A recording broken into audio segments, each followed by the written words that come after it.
Hey everybody, welcome to my channel. My name's Lee. You're watching Dark Roots Creations, and this is my February reading wrap-up.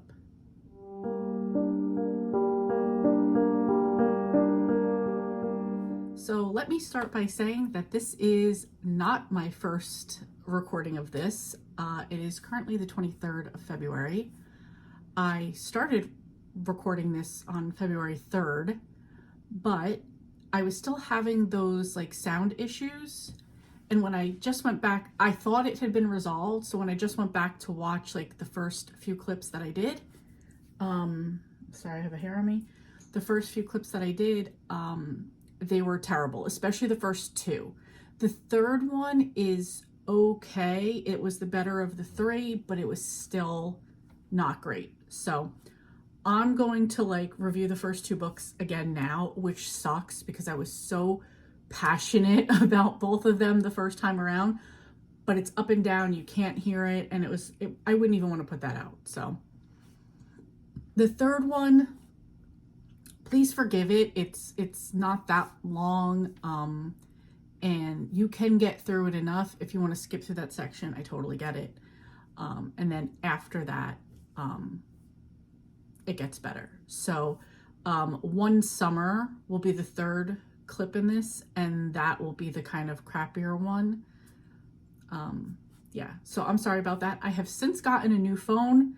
I've recorded a bunch of other stuff and it works great. So yeah, sorry about that.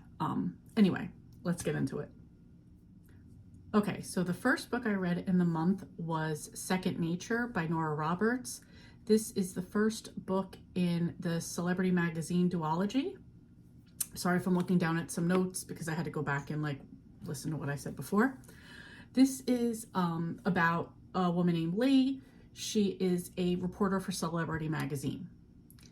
And there's a guy named Hunter who is a horror writer. He's very reclusive. People can't get interviews with him. He's very private. I'm sorry, my hair's bothering me. He's very private, and Lee gets the opportunity from her editor to do an interview with him, or more of a challenge because he doesn't do interviews. So she goes to where he's at. She's at her hotel, and this was like their first meetup. She thinks that he's the bellboy, and she like tips him to take her bags. And he's like such a like, I don't know, fun weirdo that he just like, he went along with it and like brought her bags up and like took like the tip money from her. Now later on, they're meeting for real. She realizes who he is, and she's like, I can't believe you let me do that. And so like it's kind of like their banter of like how they go back and forth with stuff. So it's like over the weekend where she's trying to like, I guess, woo him into doing the interview, and he agrees to do it if she goes on a 2-week or 3-week, I can't remember now, but like several week camping trip. And like fishing, camping, the whole nine. And he's like, if you want the interview, that's what you have to do. So they go on it, they're fishing, they're camping, they have to like stay in the same little van together. And a side note is he is doing all of this because he is protecting his privacy for a reason. So you do find out what that reason is. It's definitely a fun book with all of their banter back and forth. Obviously, you know that they are going to be the romantic couple of this book. So I don't know. I don't want to give anything else away about like the privacy part of it, or, I mean, I'm sure you know they get together, spoiler alert, but it's the journey. And yeah, so I really enjoyed this one, and I gave this one 4 stars.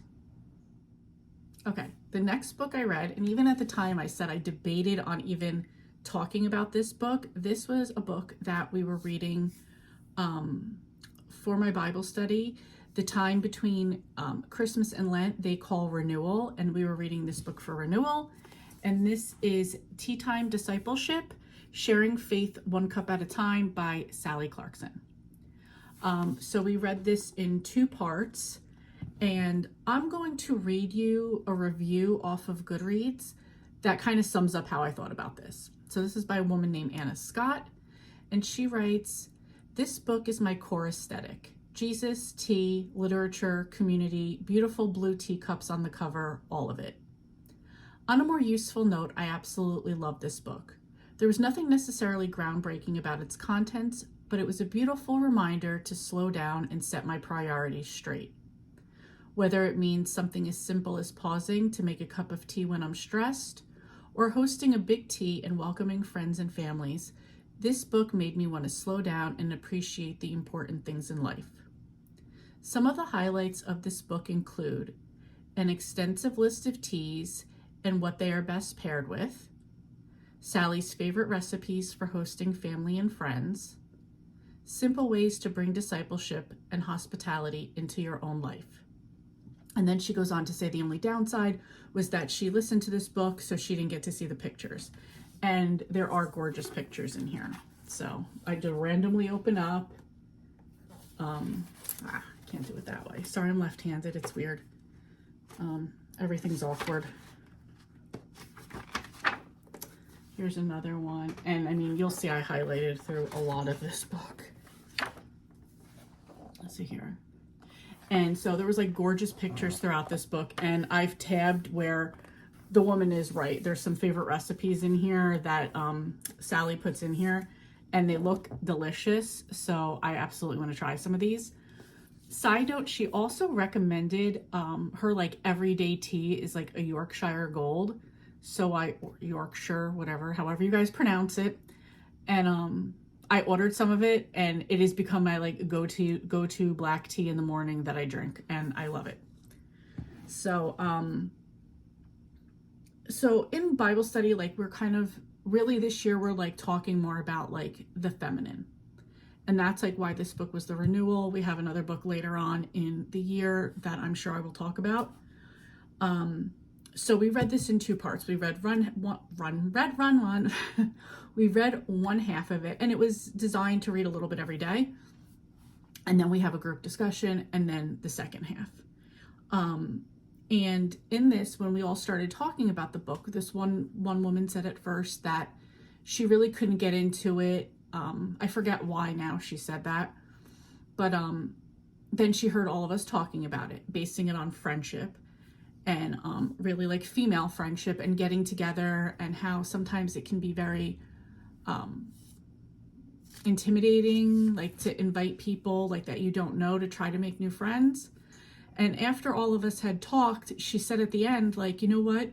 I wasn't thinking of it the way you guys are. So now I'm going to read it with a different perspective, which like kind of was awesome that she said that. One of my big takeaways from the book, other than like this woman just like lives like a gorgeous life, was one of the things she talks about is, so my struggle has always been like, not that it's a struggle, but it is a struggle. Like I've always had to be the one to like invite people to do things. And I've always attributed that to, well, my friends have kids and families and they're busy, so I'll just put it out there. And that's fine. They've always said yes. We've hung out and had a great time. But then I started to like kind of feel some sort of way, like, why do I always have to be the one to do it? And repeatedly in this book, Sally talks about like, if you want to have community, you're going to be the one to have to go out there and make it happen. And the more she said this, like throughout this whole book, she talks about that.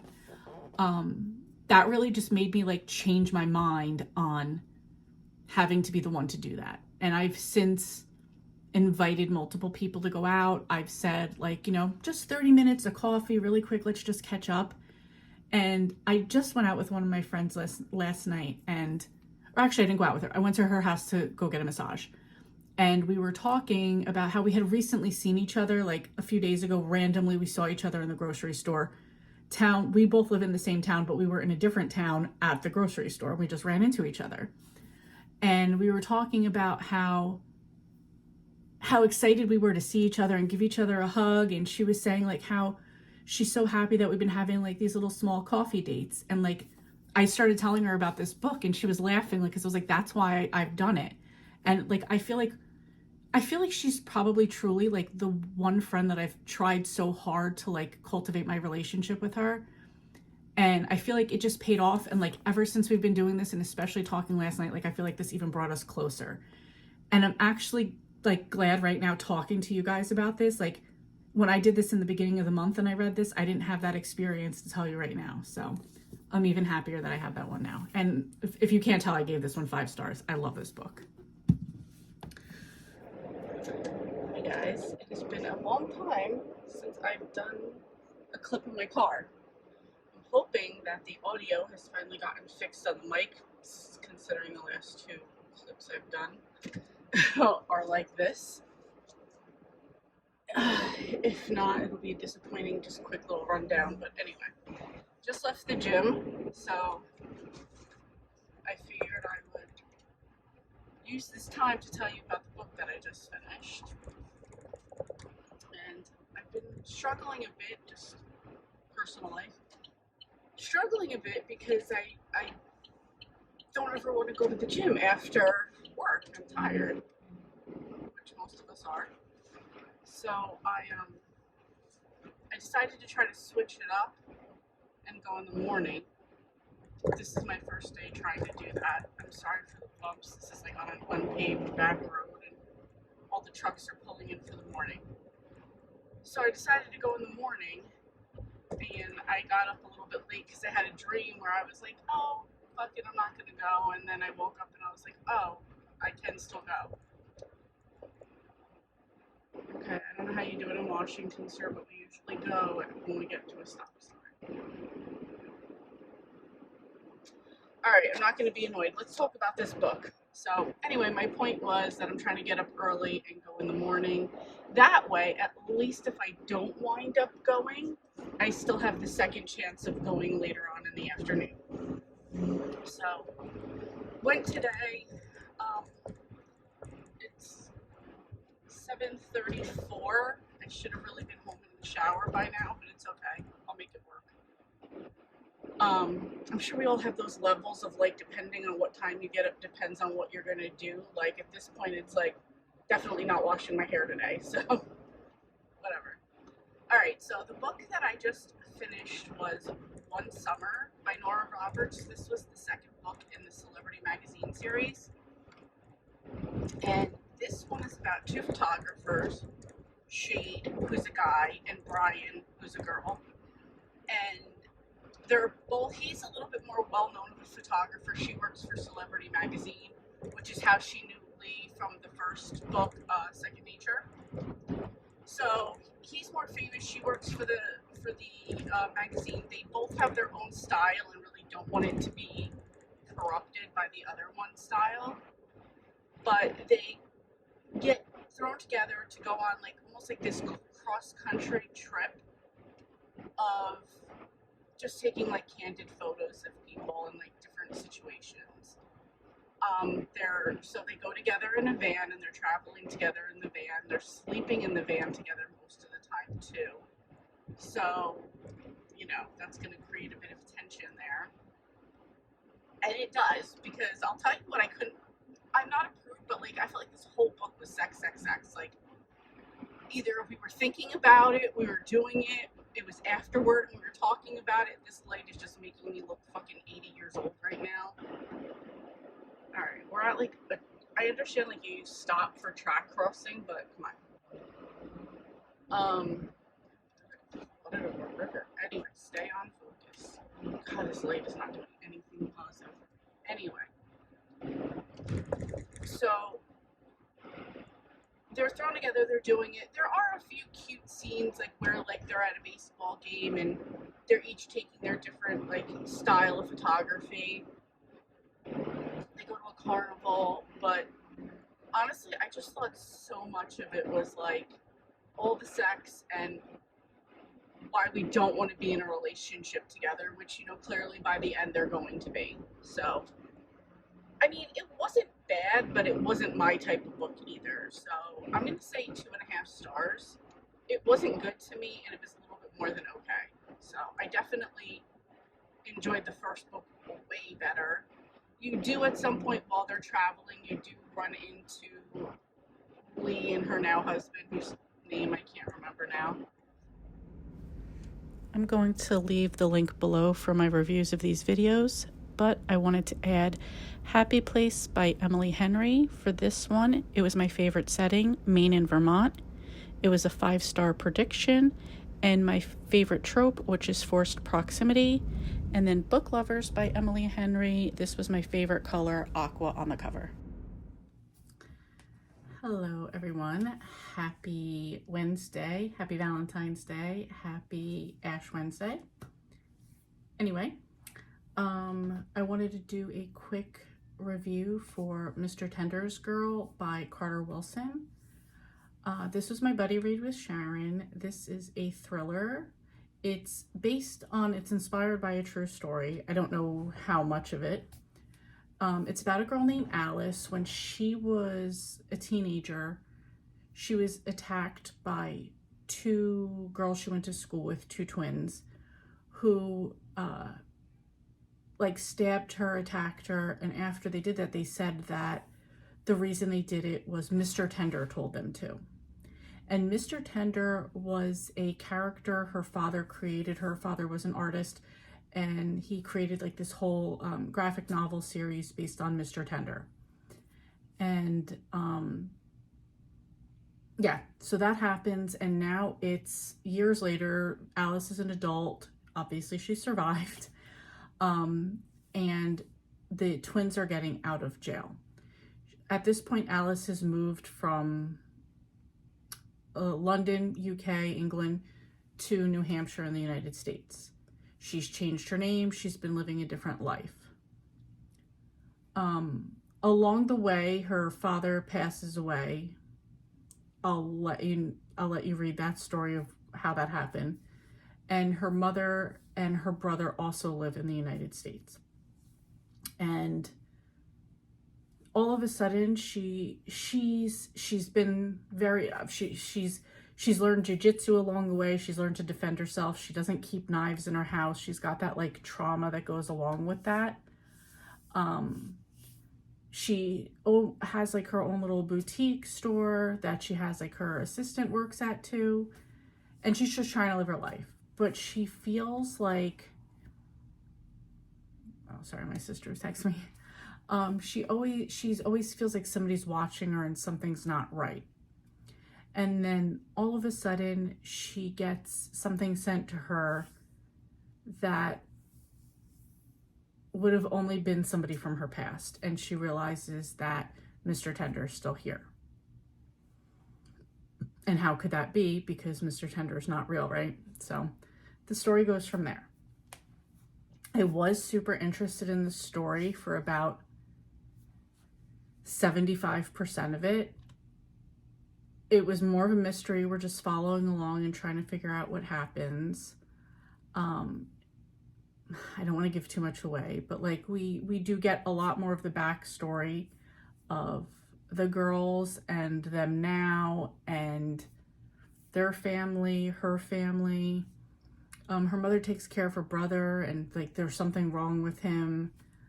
And so I was very interested for the first 75%. And then just as the first twist comes, which I was interested in, a couple other twists come, and I was kind of this wasn't where I was expecting things to go. And not I don't like it because I was disappointed. I just feel it almost seemed like the author had the great idea, which now I didn't realize ahead of time this was inspired by a true story. It seemed like he had a great idea, but when he wanted to put his own twist on it, it didn't really work. Sharon felt the same way. We were both okay, it's a solid 4 up until after that first twist. And then you're kind of oh, and then it just kind of goes downhill and you start to lose interest. So that's all I'm gonna say. I don't want to knock it because I was really interested for 75% of it, 75%. And then it just kind of went a little. So I'm gonna go with a 3-star. So for me, a 2-star is it's okay. A 4 is, a 2 is it's okay. A 3 is it's good. A 4 is it's really good. It's more than okay, but it never really got to, I really liked it. So just in the good category. So, I mean, that's still, it's good. It was just, we both said the ending was just kind of not what we thought it would be. So probably a one and done for this author. Gonna move on to other books. Don't regret that I read it, just, it was more than okay. So anyway, that's it. It's 8:03. I have wrestling to go watch, so I will talk to you guys later. Okay, just finished another book. This was Come Closer by Sara Gran.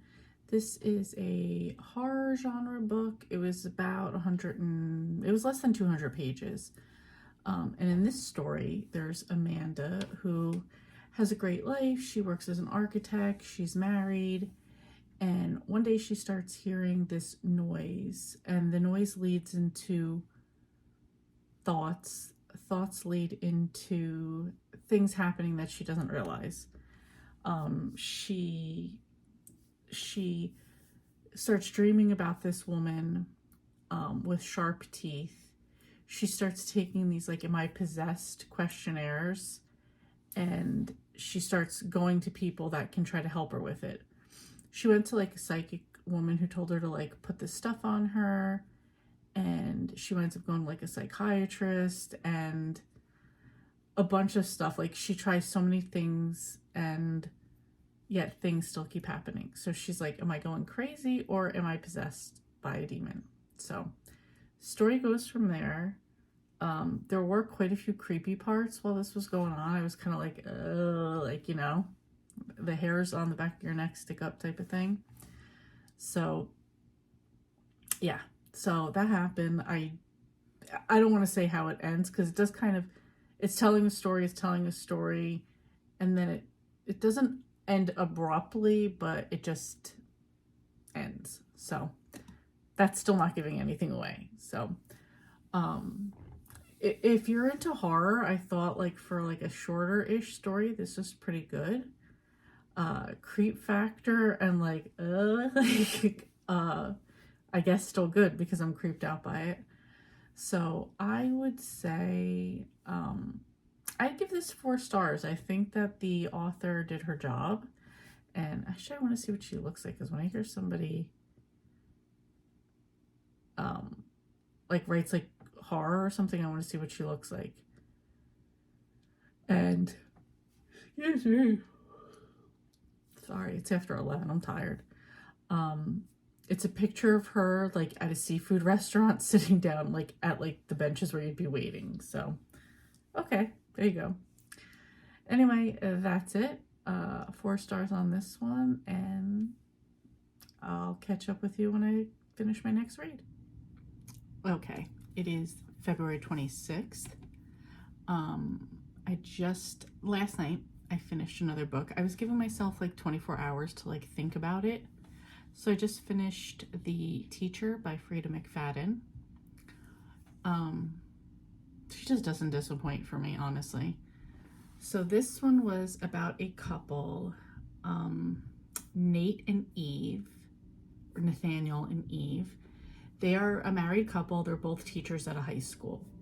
He teaches English, specifically poetry. She's a math teacher. I don't even know what meant, trigonometry or something. Something difficult. Sorry about the plane going overhead. And they're both teachers at a school. And they both have a student named Adeline. And last year, she had some trouble with the teacher, and he was fired, asked to leave, let go, quit, however you want to say it, because I guess there was inappropriate things going on. They both said nothing was going on, meaning Addie and the teacher said nothing was going on, but whatever, things happened. It's a new year, and they both have Addie in their class. And Addie is now, like, the social pariah of school. I don't want to give too much away. However, let's just say, so Addie's mom is a nurse. Her father's not in the picture. That has to do with the story. There's a girl at school, Kenzie, who, like, makes her life hell and kind of, I don't know, is mean to her. And she had a friend last year. She's had a male friend most of her life named Hudson. And some events happened last year. And now Hudson is not her friend anymore. And he's been hanging out with Kenzie and her friends. So it kind of goes from there. Don't want to give anything else away. Read it for yourself. I absolutely recommend reading it. The first twist, I can think of 3 main twists in this. The first twist was something that I expected. I should say I buddy read this with Sharon. I'm sorry for the second plane going overhead. I live near a major airport. I'm sorry. Damn,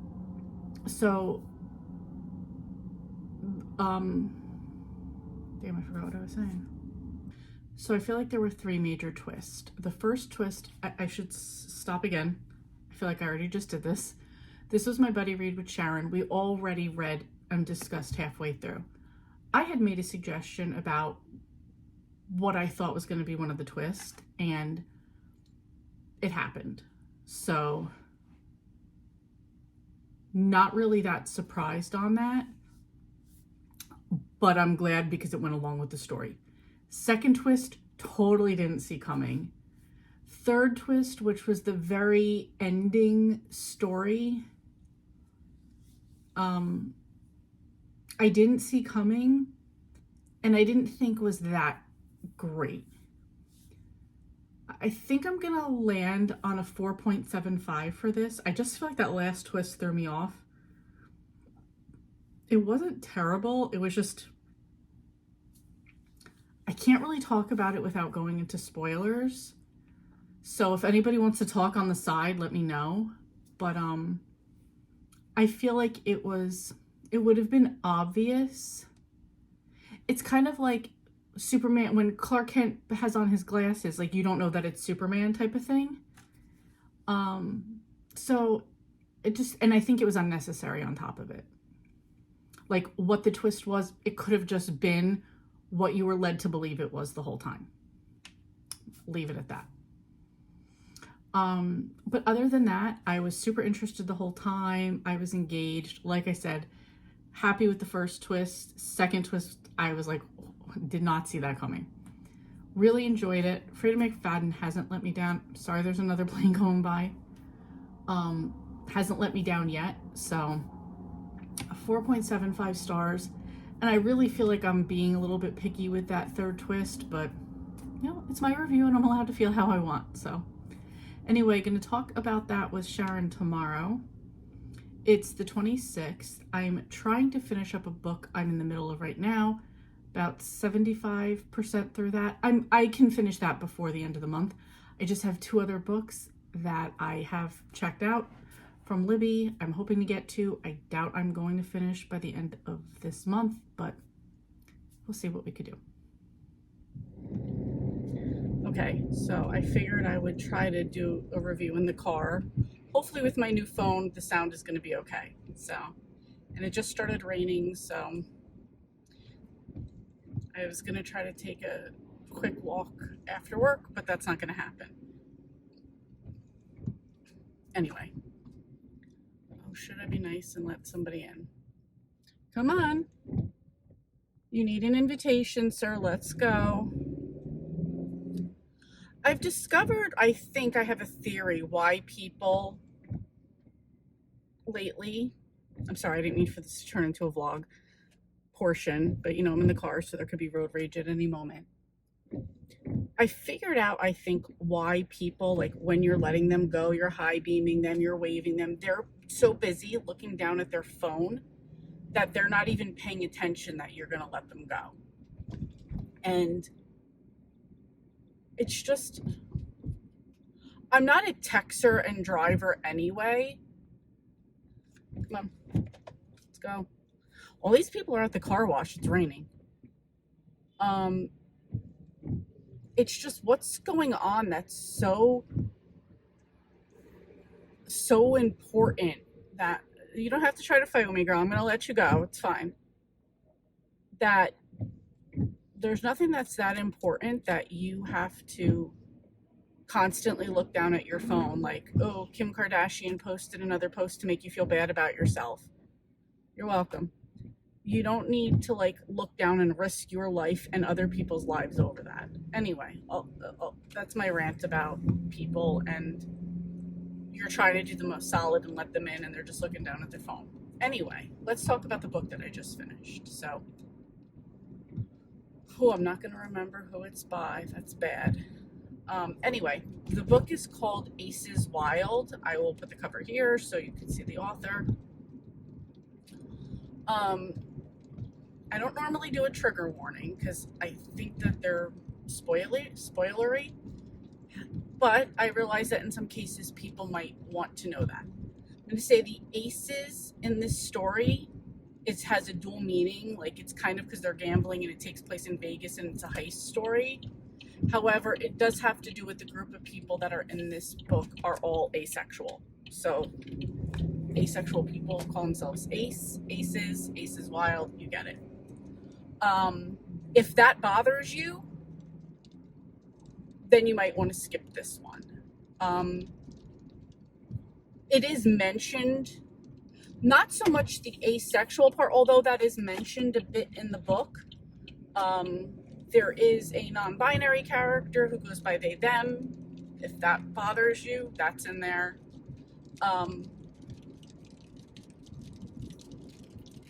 It's a part of the book. I don't know, maybe that's the author's background, not sure. Background, whatever you call it. Sexuality, non-sexuality, I don't know. So if that's going to bother you, just giving you a heads up about that right now. It is mentioned enough in the book. That's why I'm bringing it up. However, I don't think, in my opinion, that it took away from the story at all. In fact, I feel like if you're looking to just have a story without a romance, there you go. You don't have to worry about that here. And I should, I guess to be politically correct, let me just say that being asexual doesn't mean that you're not romantic. That's it. I'm just putting out there's a trigger warning. I'm not trying to debate anything or do any of that. Anyway, just putting it out there. So I would say this is like a YA book about a group of friends. So this kid, Jack, his mom has runs a casino or a hotel in Vegas. He's kind of grown up in this casino mafioso type of life. He's now away at a boarding school, high school, and his mom gets arrested. And he goes back to Vegas and he needs help to help his mom. And he enlists a group of his online friends, managed to get them all to Vegas, and from there they have to figure out what happened with the mom and what they could do to get her out. And the story goes from there. And it does involve another casino hotel guy, and so it's like they sort of have to take him down. So for the heist, Vegas, cards type of thing, I absolutely love this. Of course, I'm getting a phone call right now. Be back. Okay, getting back to the book from before. Lots of stuff happened since it's 11 o'clock at night now. Had the rest of my evening happen, so I wanted to catch up and finalize on the book. So, I don't know what that was. So, get back to the story. So Jack's mom was arrested. They're trying to take down the guy whose name, Peter. Trying to take down Peter. Jack's sister wants to give up the family side of the casino. And so, yeah. So Aces Wild, the group, they get together. They're trying to take down Peter. Trying to figure out a secret or a way or anything to get Jack's mom out. They all lied about why they're there, and how they got there. So there's a whole story behind that, which is fun because these kids aren't innocent, and Jack isn't innocent either. At his private high school, he runs like a little blackjack ring too, so it's like the apple doesn't fall far from the tree type of thing. Anyway, I enjoyed this one. I gave it 4 stars. If you're into books about asexual people, you will probably like this. If you kind of like young adult heisty books, you would probably really enjoy this. I did. So, like I said, 4 stars, Aces Wild. Again, I'm going to forget the author's name. Amanda DeWitt. So, there you go. I'm actually going to wrap up the whole video here. It is 11 o'clock on the 27th. I don't think I'm going to get to the other 2 books that I'm not even currently in. I have read 13% of the 4-Hour Workweek by Timothy Ferriss. I did renew that book from the library so I can continue. I don't think I'm going to be doing that right now.